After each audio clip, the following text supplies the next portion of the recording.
সরকার নির্ধারিত দামে বেচাকেনা হচ্ছে না কাঁচা চামড়া। এর ওপর মৌসুমী ব্যবসায়ীদের কারণেও আড়তদাররা কম দামে চামড়া পাওয়ায় বিপাকে প্রকৃত ব্যবসায়ীরা। আদিত্য মামুনের রিপোর্ট।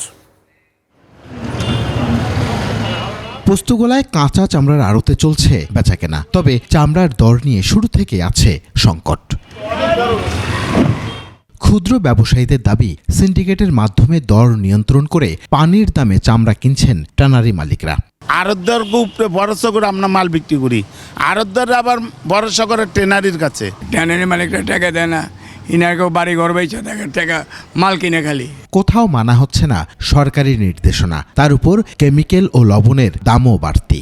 একটা মালে 50 টাকা লাগতো কেমিক্যাল, সেটা এখন 150 টাকা 200 টাকা লাগে। টাকা তো আসে না, লস। আমরা 12 মাস এটা করি, যেন আমাদের করতে হবে, লাভ হোক আর লস হোক। ব্যবসায়ী নেতারা বলছেন, বহির্বিশ্বে চামড়ার ব্যবসায় সম্ভাবনা থাকলেও হাতছাড়া হবে নিম্নমানের চামড়ার কারণে। লোকসান বলতে এখন বিক্রির পর বোঝা যাবে। আমরা সংগ্রহ করছি, এখন বিক্রি করবো টেনিয়ালাদের কাছে। ওনারা যদি সরকারি নির্ধারিত দামে নেয়, আশা রাখি ইনশাল্লাহ লস হবে না। 1.5 কোটি চামড়া সংগ্রহের লক্ষ্যমাত্রা থাকলেও এখনও তা লাখের ঘরেই পৌঁছায়নি। আদিত্য মামুন, 21 টেলিভিশন, ঢাকা।